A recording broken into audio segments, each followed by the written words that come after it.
Históricamente en el mundo, un encuentro eucarístico mundial es un evento que trasciende en la historia. Lo consideran quienes son parte de esta religión como uno de sus máximos encuentros, donde se define su doctrina y su fe, donde se la encamina para las nuevas generaciones. Tiene una alta importancia. Es casi como un concilio, es el otro encuentro entre cardenales que marcan la ruta de la Iglesia Católica en el mundo. El Ecuador recibe históricamente por primera vez un Congreso Eucarístico Mundial. El 53 Congreso se cumple en Quito en este 2004.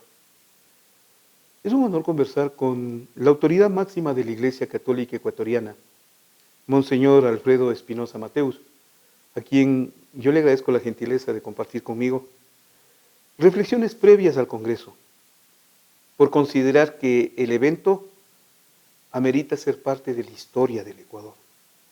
Es por esa razón que hoy empiezo agradeciéndole la gentileza, Monseñor, pidiéndole una definición. ¿Qué es un Congreso Eucarístico Internacional? Gracias, Francisco, por esta entrevista. Un congreso es un encuentro de reflexión, de profundización y de compromiso alrededor de la Eucaristía. La Eucaristía es el centro, la vida del cristiano, de la Iglesia. Reflexionar alrededor de la Eucaristía es reflexionar de lo esencial de nuestra vida de cristiano. ¿Por qué Quito como sede? ¿Tiene una historia eso? Sí, tiene una historia. Los obispos del Ecuador habían solicitado hace muchos años y reafirmaron la solicitud en el año 2014 por celebrarse en el 2024, este año, los 150 años de la consagración del Ecuador al Sagrado Corazón de Jesús. Ya en el 2014, en abril, que votamos, yo ya era obispo, recién obispo, y nadie sabe para quién trabaja. Jamás me imaginé que iba a organizar el Congreso Eucarístico. Como corresponde. ¿Por qué escogió el Papa a Quito? Precisamente por eso. Le tiene mucha diferencia, Francisco, sí, a Ecuador. Tiene mucha diferencia al Ecuador. El Congreso, el 52 Congreso Eucarístico en Budapest era el 2020, pero por la pandemia no se pudo realizar y se realizó el 2021. Siempre hay un lapso de 4 años entre un congreso y otro, pero esta vez no, 3 años, 5 meses, porque no pueden mover el motivo de la convocatoria, que es el corazón de Jesús, los 150 años. Ya, correcto, va. ¿Quién viene? ¿Quién asiste? ¿Para quién es este congreso?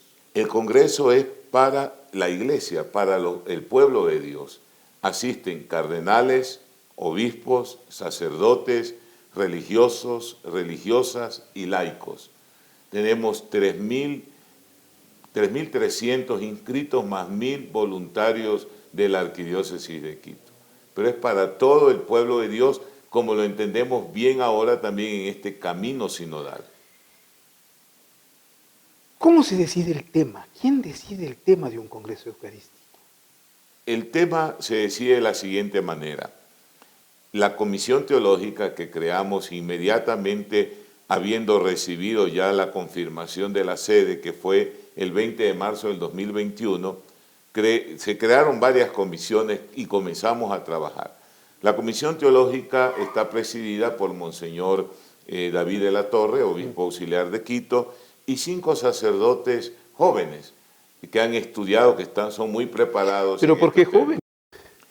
Porque ellos conforman el equipo teológico pastoral, equipo teológico pastoral de la Arquidiócesis de Quito. Ellos llevan adelante todo un proceso de formación con laicos y son los que coordinan este equipo, ¿no? Entonces, dio la coincidencia. Además, yo creo en los jóvenes, como buen salesiano que soy. Ya es de formación eso. Ellos elaboraron 3 temas, ¿no? El uno era a partir de, se hablaba de la Eucaristía que nos lleva a partir y compartir con el hermano.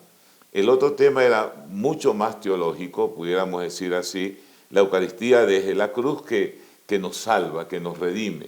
Y este tema de fraternidad para sanar el mundo. Ese es el punto. ¿Por qué fraternidad para salvar el Ahora, mundo? te contesto la pregunta que me hiciste. ¿Cómo se decide? Se envía a Roma, Ah, se envió a Roma un esquema de los 3 temas, un esquema de 3, 4 páginas de los 3 temas, y lo estudia el Comité Pontificio Eucarístico Internacional. Después del estudio del comité pasa al Santo Padre, y el Santo Padre es el que elige el tema. es él.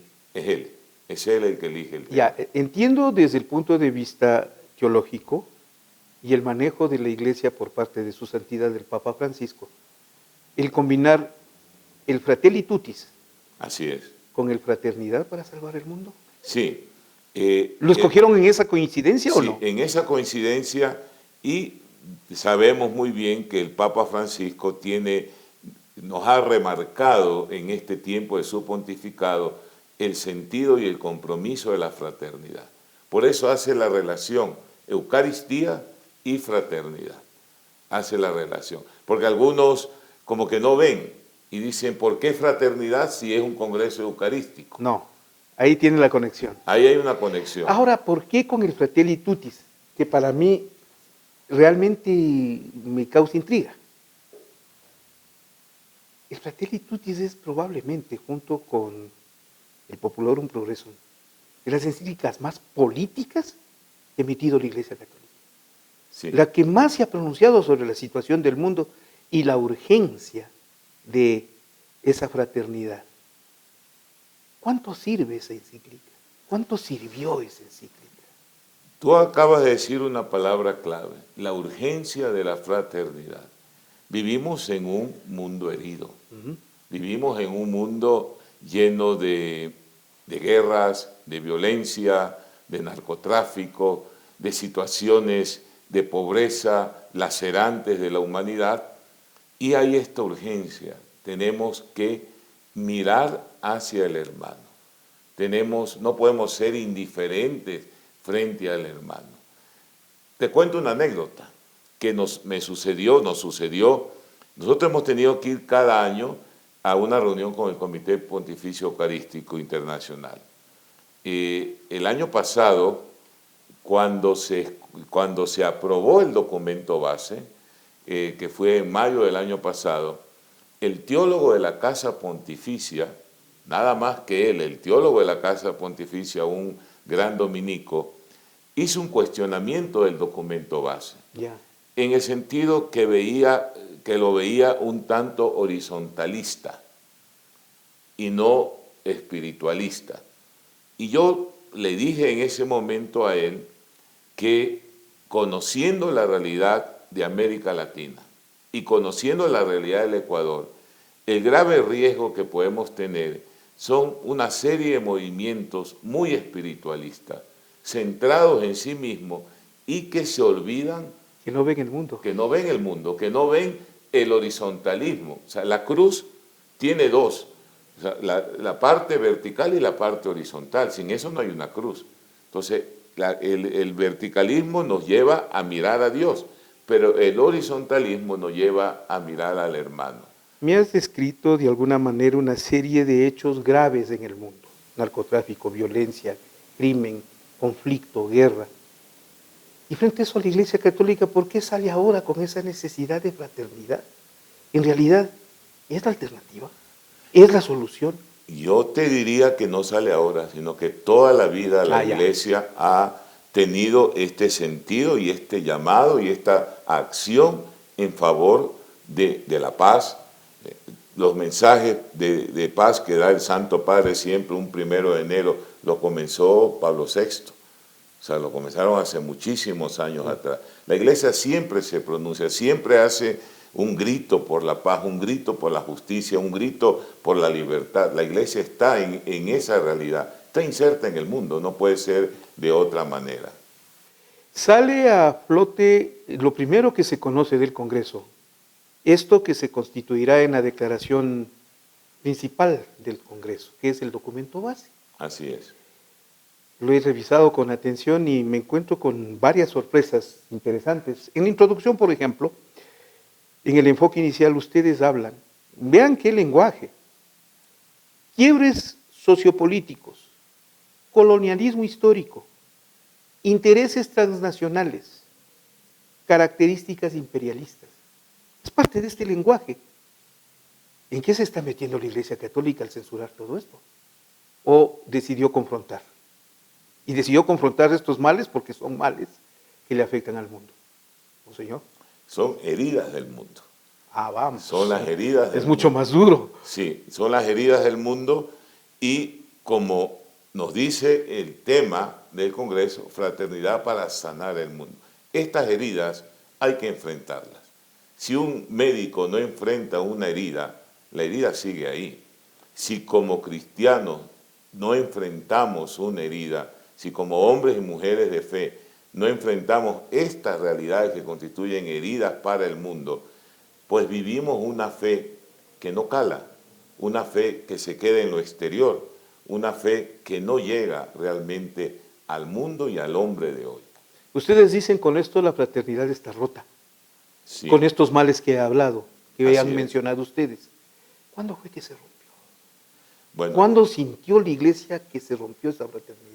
en el documento base que tú has podido revisar, partimos de un hecho bíblico, Caín y Abel.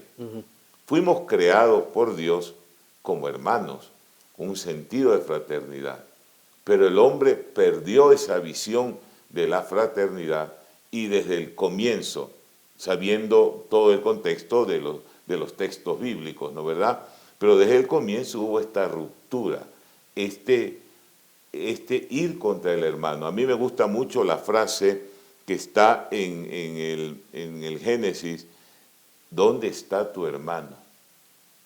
Dios le pregunta a Caín, ¿dónde está tu hermano? ¿Y qué se Y creo que responde? es una pregunta para hoy. Ahora, A cada uno de nosotros Dios nos puede preguntar y nos pregunta, ¿dónde está tu hermano? ahora vamos enlazándole teológicamente al asunto.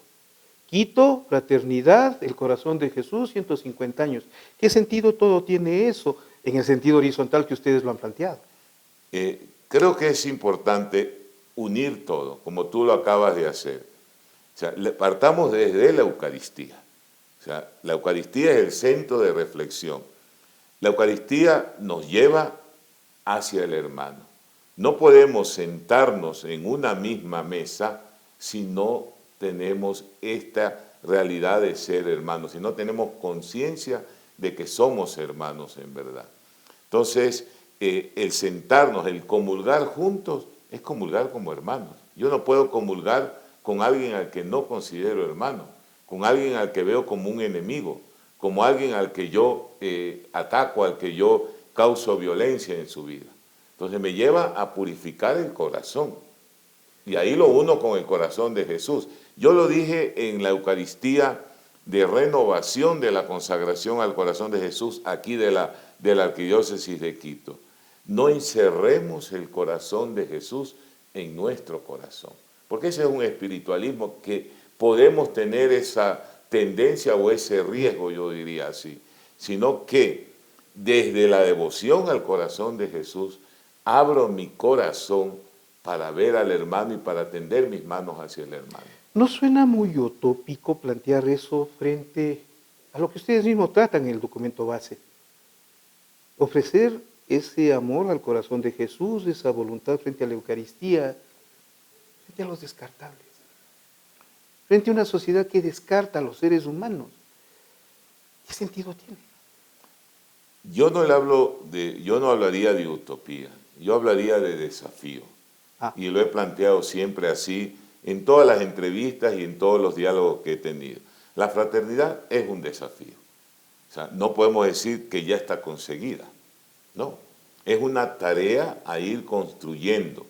Por eso siempre digo, y me gusta decir, que después de este Congreso, a la luz de este Congreso, debemos convertirnos en misioneros eucarísticos y misioneros de fraternidad. O sea, estamos llamados a ser constructores de fraternidad. Y la Iglesia, toda su realidad y toda su historia, ha estado y está al pie de los más pobres, de los descartados de la sociedad. Son innumerables las obras de acción que la Iglesia tiene en favor de ellos. Ahí es cuando tomo en cuenta las palabras de su santidad, el Papa Francisco, cuando plantea una única humanidad, pero dice, cada uno con su fe, cada uno con sus convicciones, con su propia voz, pero todos hermanos. Fraternidad es hermandad. Así es. ¿Cómo conseguir esa una sola unidad? O sea, ¿no plantean ustedes otro desafío, si es que quiere, dentro del documento base al escribir esto que proviene del Papa? Sí, es un nuevo desafío. ¿Cómo construir una verdadera fraternidad? ¿Cómo ser hermano? Creo que para mí lo fundamental es abrir nuestra mente, porque aquí muchas veces nosotros, nuestros principios, nuestra mentalidad nos cierra al otro. Abrir la mente. Y abriendo la mente también abrir el corazón. Si no tengo la mente y el corazón dispuestos a ver al otro como un hermano, jamás el otro será mi hermano. Puede ser mi enemigo, pero jamás será mi hermano. La fraternidad con reconciliación. ¿Sí? Ustedes mencionan esto con el mensaje de Óscar Arnulfo Romero en la Homilía del Fuego, el 23 de marzo de 1980, y dicen, ese mensaje le costó la vida.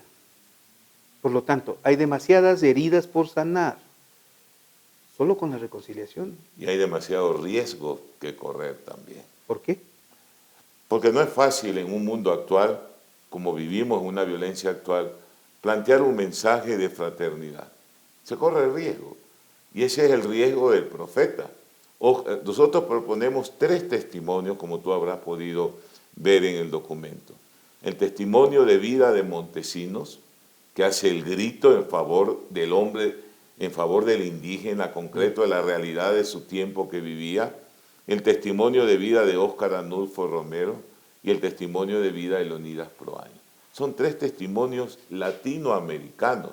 Este es un documento hecho en el Ecuador, indudablemente, es parte ya de los documentos teológicos de la Iglesia, de esa riqueza de la Iglesia, pero es un documento que nace de América Latina, porque el Congreso a los 20 años regresa a América Latina y queríamos darle ese enfoque, que desde la realidad latinoamericana planteábamos el desafío de la fraternidad. ¿Por qué la fraternidad en Cristo? ¿Y por qué le pregunto esto? Porque pareciera que este es un tema que lo vienen a discutir los sacerdotes y la Iglesia ahora en un mundo en conflicto. Pero siempre invocan, en el documento base lo hacen, en el segundo tema, que esto nace de esa visión de Cristo, del juntar a todos, del creer en todos, del creer en el perdón. ¿Cómo se entiende eso? Sí, somos hombres de fe. Entonces nuestra visión, nuestro llamado, nace precisamente desde la Eucaristía y desde el dar la vida. Cristo dio la vida.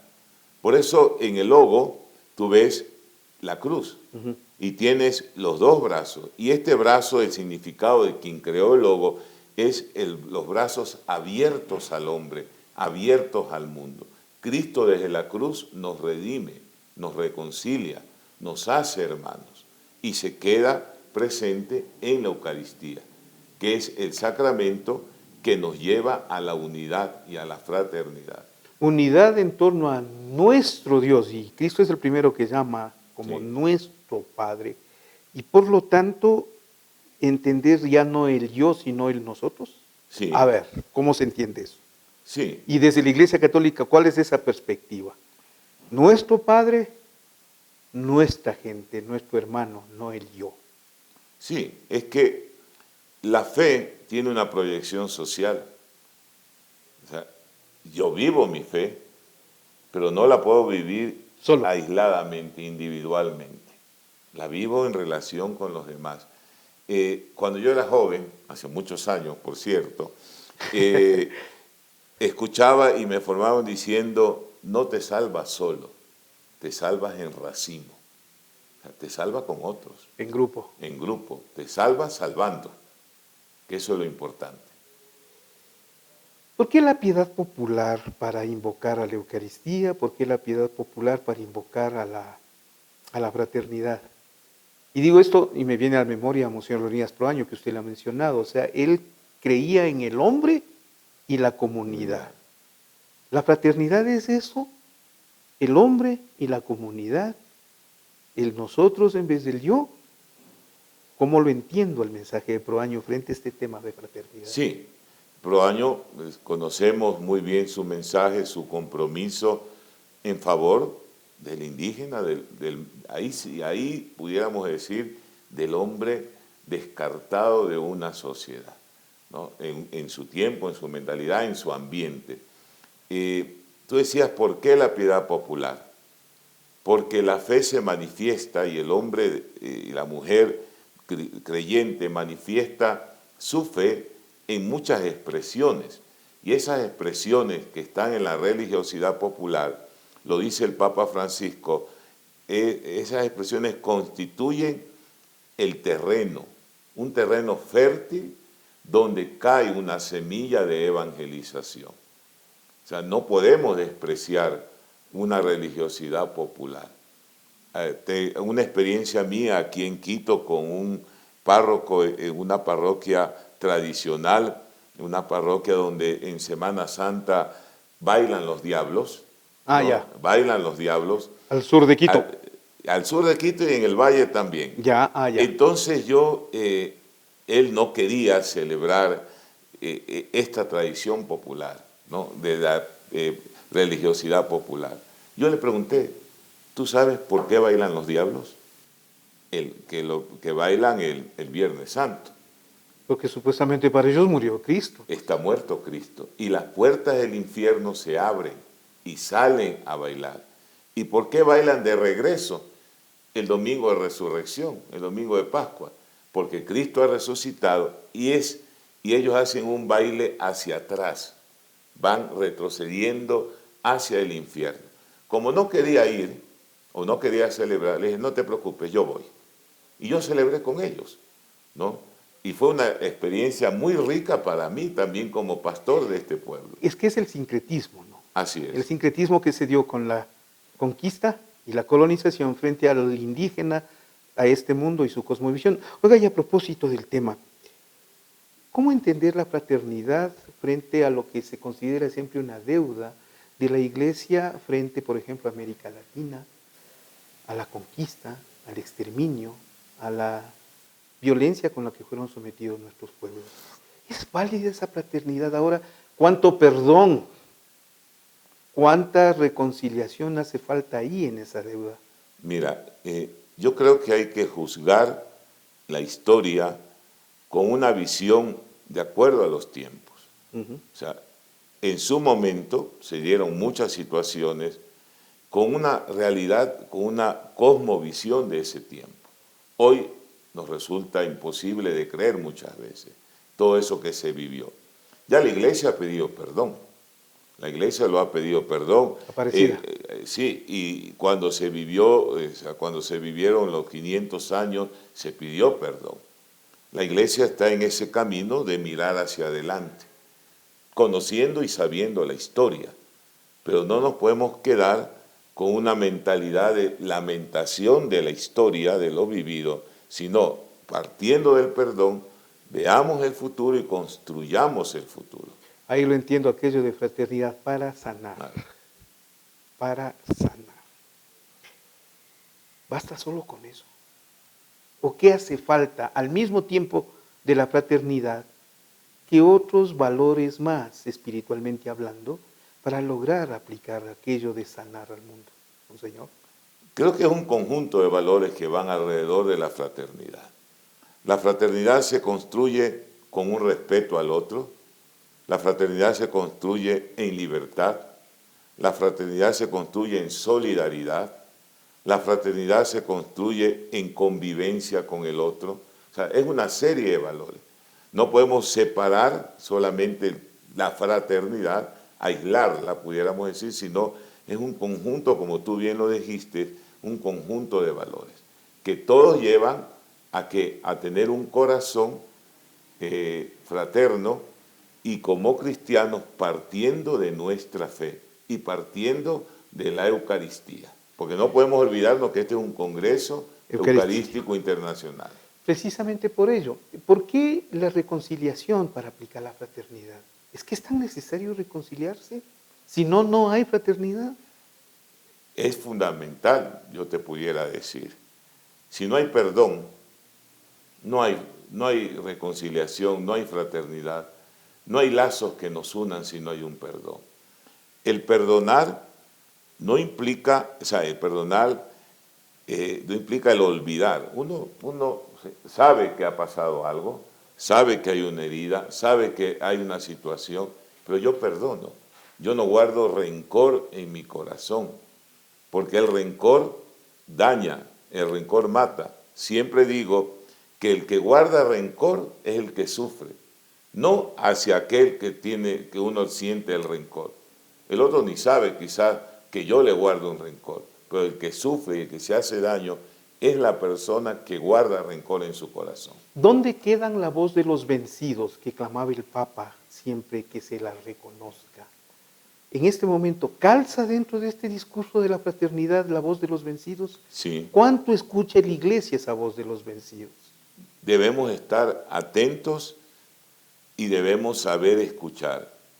Digo en mis homilías, en mi discurso, en las entrevistas, sobre todo alrededor del Congreso, que hay que tener los ojos, la mente, los ojos, el corazón, los oídos abiertos a escuchar la voz del que sufre y las manos abiertas para levantarlos.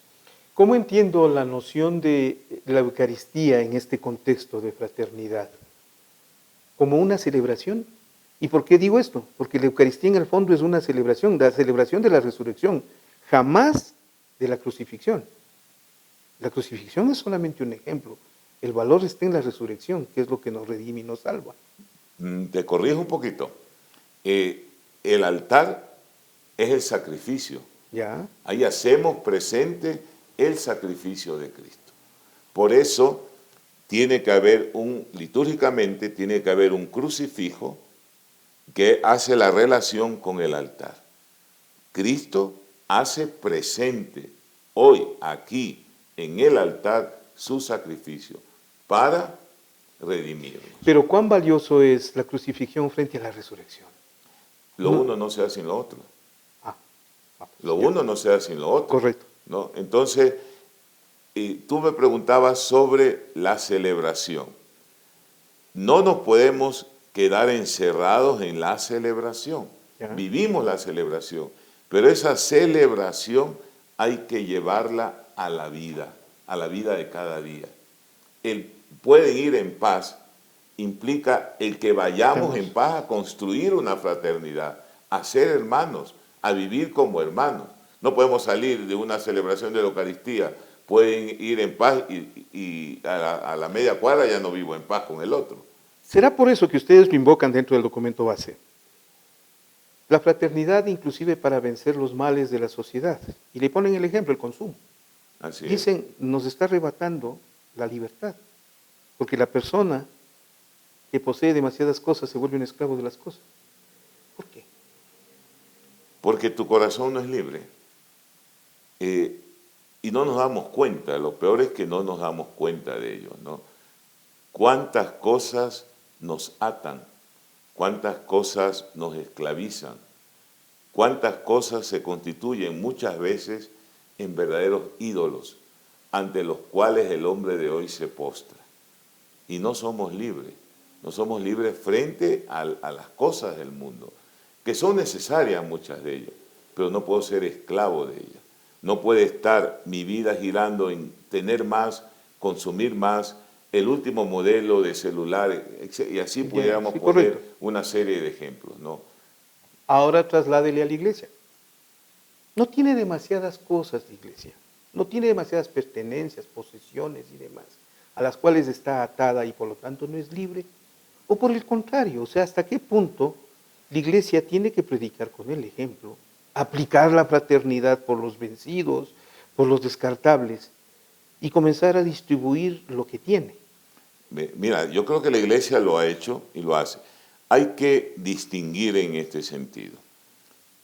Muchas cosas son un patrimonio histórico que no lo podemos descartar o vender, no, es un patrimonio histórico. Aquí mismo, Quito, una ciudad patrimonial, una maravilla del mundo, es por su arte religioso. Tú no puedes ir y vender, yo no puedo como arzobispo de Quito ir y vender obras de arte fabulosas que pueden haber en las iglesias. Yo me he preguntado quién compraría. Sí hay quien compre, sí hay quien compre. ¿Para qué? Mira, yo no quiero decir nada, pero si tú vas en algunos lugares, hay cuadros, hay Objetos cruces, religiosos. objetos religiosos, imágenes, que tú dices, ¿de dónde salieron estos?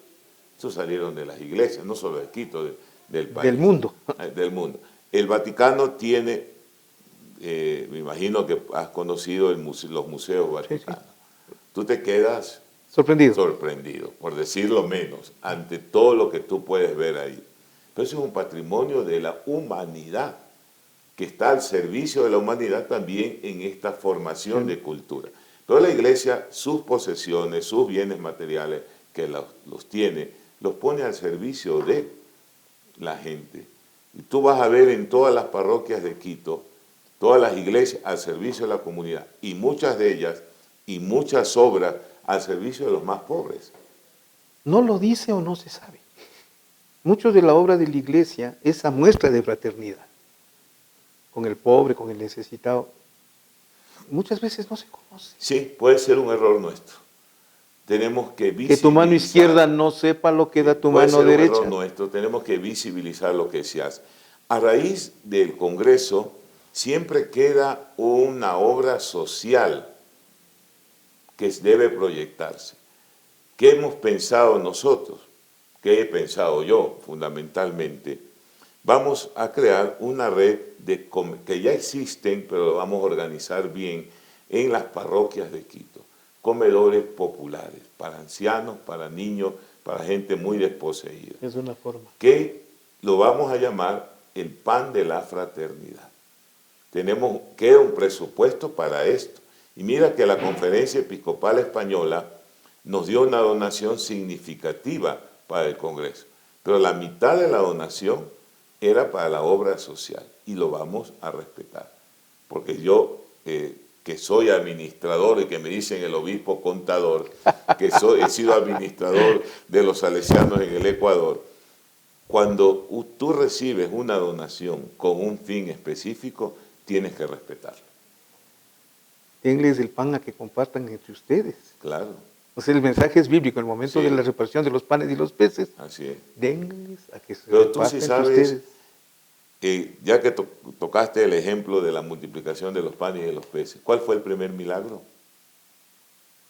El de las bodas de Caná. No, el primer milagro en esa multiplicación. Aquí ahora eres entrevistado mío. No, yo ahí sí confieso mis limitaciones. Cuando no sé una respuesta, no la digo. No fue la multiplicación de los panes. El primer milagro fue el muchacho que compartió los panes cinco panes y los 2 peces. Ahí está el primer milagro. ¿Así? Y ese milagro, o sea, es que si no alguien que aparece con... Si no lo compartía, ¿cómo Jesús hace el milagro?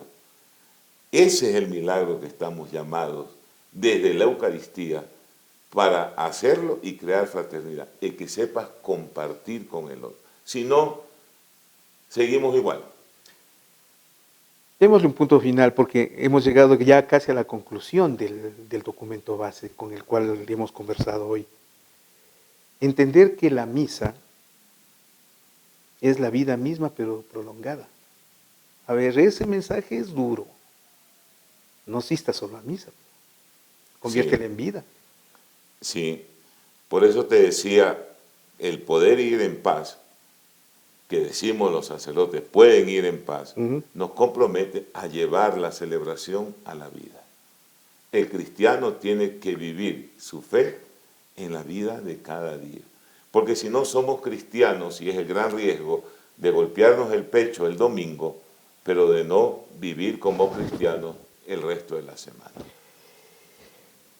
Y de ahí Le piden ustedes a la comunidad, a la grey, a sus propios obispos, pastores y sacerdotes, seamos profetas, que denuncien las ideologías y las estructuras del pecado, que denuncien la manipulación del rebaño.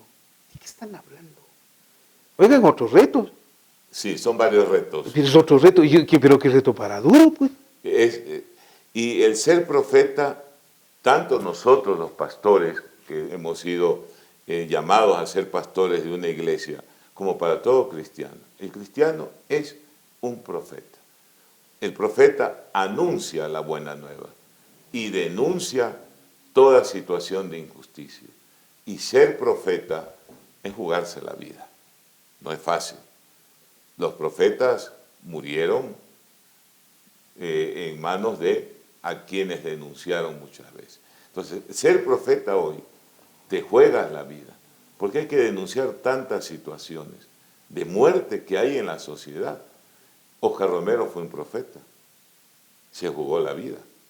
Leonidas Proaño fue un profeta, no murió en su profetismo, pero podemos decir que murió en muchas mentalidades de este país. ¿Cuánto fue denigrado, o fue atacado, o fue condenado? Porque también el profeta puede ser condenado por los otros. Me quedan dos preguntas finales. Con todo gusto, Francisco. La primera, ¿cuán difícil va a ser para la Iglesia, después de este Congreso, aplicar ese mensaje de fraternidad si tiene tantas heridas propias, para sanar sus propias heridas? Los abusos, la violencia contra los casos de pederastía, los abusos cometidos en determinadas poblaciones, lo que hemos hablado de la conquista de América y demás. ¿Cuán duro se le va a hacer a la Iglesia Católica ahora aplicar esa fraternidad en este momento? Ahora, la Iglesia viene aplicando esa revisión, ese pedir perdón ante tantas situaciones de violencia contra el otro, contra los niños. La Iglesia ha pedido perdón, ha reconocido su pecado, y eso es lo importante. Y trabajamos en ello. Pues en este sentido, y lo digo como arzobispo de Quito, somos muy claros, no ocultamos nada, no tapamos nada. Si nos llega una denuncia que nos han llegado, hacemos el proceso de investigación, notificamos a la Fiscalía, colaboramos con la Fiscalía y se sigue el proceso y el estudio. Estamos abiertos a eso. No es fácil, es muy duro para la Iglesia, pero lo estamos haciendo. Le hablo a Monseñor Alfredo Espinosa Mateus, al arzobispo de Quito. ¿Cuán posible es aplicar este mensaje de fraternidad en el Ecuador de hoy? Es mi última pregunta. Oiga, señor. A ver, como dije, es un desafío muy grande, pero no podemos quedarnos callados. No podemos decir aquí no pasa nada. Vivimos un país... Es decir, no solo predicar en el púlpito. Sí, no, hay que actuar. Y estamos actuando y debemos llevar... Pero cuando hablamos de iglesia, no veamos solo a los obispos o a los sacerdotes. Tú eres iglesia. La comunidad. La comunidad. Esa es una tarea de todos, que debemos sanar estas heridas. Heridas de sicariatos. Yo siempre digo, cuánto llanto de madres que pierden a sus hijos. O sea, son heridas. ¿Cómo sanarlas? Ahí está el desafío y ahí está el compromiso que debemos asumir. Y que me preguntabas a mí como arzobispo de Quito, estoy dispuesto a asumir. Me juego la vida, me entrego. Cuando llegué hace 5 años dije, mi vida es para Quito. Yo soy un hombre apasionado. Tengo pasión en el corazón y pongo pasión en lo que hago. Seguiré recorriendo toda mi arquidiócesis. Ya estoy en la segunda vuelta, no electoral, siempre digo, en la segunda vuelta. Ya van más de 100 parroquias en esta segunda vuelta que voy recorriendo la arquidiócesis. Que llego donde la gente. Y a veces es un abrazo, una foto.